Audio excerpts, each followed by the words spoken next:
आज की कक्षा में आप सभी का बहुत बहुत स्वागत है बच्चों।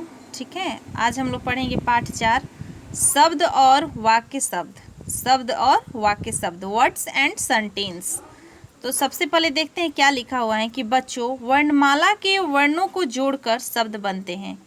वर्णमाला के वर्णों को जोड़कर शब्द बनते हैं। हर शब्द का कोई अर्थ होता है, जैसे कलश, क धनला धनस कलश। अब इसको अगर हम लोग उल्टा करके लिखते हैं ल धन का धन स लकस, तो ठीक नहीं है, ये वर्ड निरर्थक शब्द हो गया है। लकस हो गया, सलक हो गया, कसल हो गया, ये सारा निरर्थक शब्द हैं, लेकिन कलश हमारा क्या सार्थक शब्द है। ठीक है, ये देखिए यहाँ पे लिखा हुआ है, ये हमारा सही शब्द है।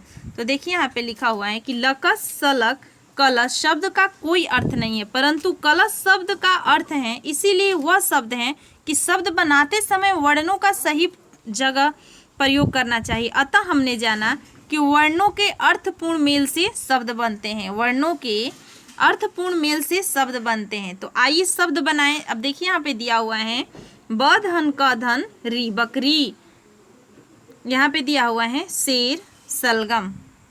अब देखिए अब हम लोग पढ़ेंगे वाक्य। इस पॉइंट में दिया हुआ है वाक्य। तो बच्चों जिस प्रकार वर्णों का सही जगह प्रयोग करने से शब्द बनते हैं, उसी प्रकार शब्दों का सही जगह प्रयोग करना जरूरी है। जैसे है नाच रहा मोर, देखिए ये सही क्रम में सजाया हुआ शब्द नहीं है।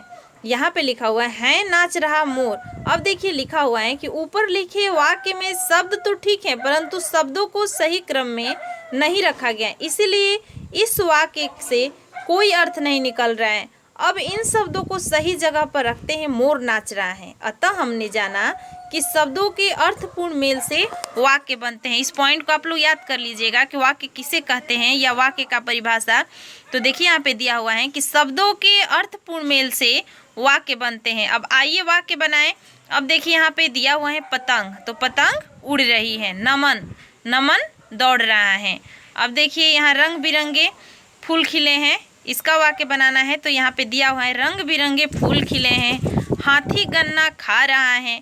अब हम लोग पढ़ेंगे विशेष। देखिए विशेष में दिया हुआ है कि शब्द बनाने के लिए स्वर का होना जरूरी है, क्योंकि हर व्यंजन में स्वर अ मिला रहता है। हर व्यंजन में स्वर अ मिला रहता है।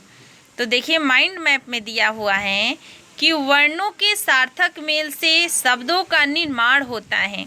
वर्णों के सार्थक मेल से शब्दों का निर्माण होता है। और दूसरा पॉइंट में दिया हुआ है 2 नंबर में कि शब्दों के सार्थक मेल से वाक्य का निर्माण होता है। शब्दों के सार्थक मेल से वाक्य का निर्माण होता है। तीसरा पॉइंट में दिया हुआ है कि वाक्यों के प्रयोग से भाषा बनती है। ये तीनों पॉइंट को आप लोग याद कर लीजिएगा और कॉपी पे भी नोट कर लीजिएगा। वाक्यों के प्रयोग से भाषा बनती है। और दूसरा में दिया है शब्दों के सार्थक मेल से वाक्यों का निर्माण होता है। धन्यवाद।